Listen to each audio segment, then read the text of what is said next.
8233। क्या आप जानते हैं इस नंबर का मतलब क्या होता है?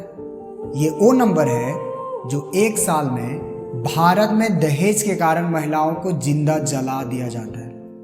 लेकिन वेट, ये आंकड़े सन 2012 के हैं। जब मैंने 2017 से 2021 के आंकड़ों को देखा तो आंखों से आंसू की जगह खून निकल आए। आंकड़े बताते हैं कि 2017 से 2021 के बीच देश में 35,493 दहेज के कारण महिलाओं को मार दिया गया। आज हमारा देश इतना शिक्षित हो चुका है कि हम चांद पर झंडे गाड़ रहे हैं, पर हमारा सोच आज भी इतना गंदा है कि हर घंटे एक महिला को दहेज के कारण जिंदा जला दिया जाता है। मैं माफी चाहूंगा अगर आप में से किसी को यह बात बुरी लग रही हो तो, लेकिन यह बात सच है। मतलब ये कि जब तक आप मेरा वीडियो को देखकर खत्म करेंगे, देश में किसी ना किसी एक महिला को जिंदा जलाने का प्लानिंग चल रहा होगा और 1 घंटे होते होते उसे जला भी दिया जाएगा।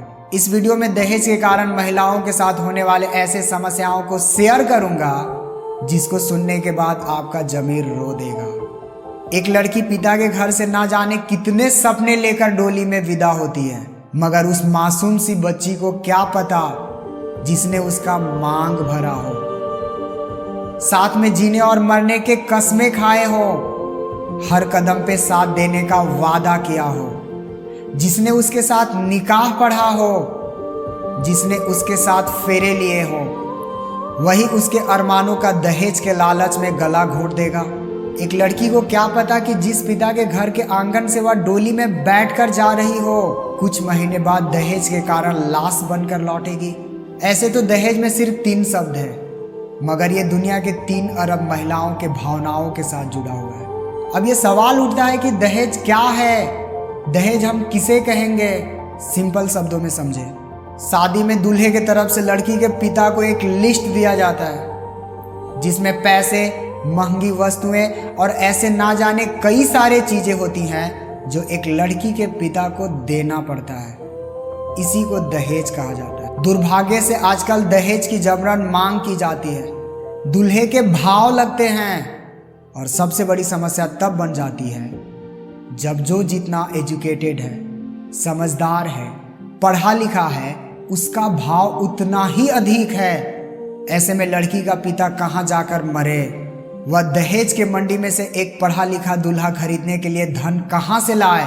चूंकि भारत में ज़्यादातर लोग किसान हैं, उनके पास जीने के लिए कुछ ज़मीनें हैं जिनसे वह अपने परिवार का पालन पोषण करते हैं। ऐसे में जब उन्हें अपनी बेटी का शादी करना होता है तो अपनी संपत्ति बेचकर दूल्हा को दहेज के रूप में दे देते हैं।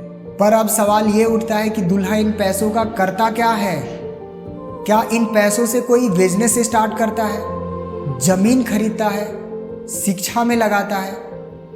आपको जवाब मिलेगा, ऐसा बिल्कुल भी नहीं करता। सिर्फ इन पैसों को अयासी में बर्बाद करता है। हैसियत से ज़्यादा दिखावे किए जाते हैं या ऐसे बहुत सारे कार्य किए जाते हैं जिसकी कोई ज़रूरत भी नहीं है। अब आप सोचे कि एक पिता की पूरी जिंदगी की कमाई सिर्फ दिखावे में बर्बाद किया गया, तो ऐसे में भारत का कानून क्या कर रहा है? जी हाँ, वह अपना कार्य कर रहा है। सन 1961 में एक कानून भी बनाया गया। इन कानून के अनुसार दहेज लेने, देने या इसके लेन देन में सहयोग करने पर 5 वर्ष की कैद और 15,000 रुपये जुर्माना का प्रावधान है। इतना करने के बावजूद भी समाज से अभी तक दहेज जैसा समस्या समाप्त नहीं हुआ है। दिन प्रतिदिन यह बढ़ने के बजाय घटने का नाम नहीं ले रहा है। इससे पहले कि बहुत देर हो जाए, अपने बेटियों को बोझ समझने के बजाय उन्हें आत्मविश्वासी और स्वतंत्र बनने में मदद करें। उनकी शादी के बजाय उनकी शिक्षा पर खर्च करें। अपनी बेटियों को शिक्षित करें जिससे वह उन पर होने वाले अत्याचारों का सामना कर सके। उन्हें स्वतंत्र और जिम्मेदार होना सिखाएं। अपनी बेटी के साथ बिना किसी भेदभाव के समानता का व्यवहार करें।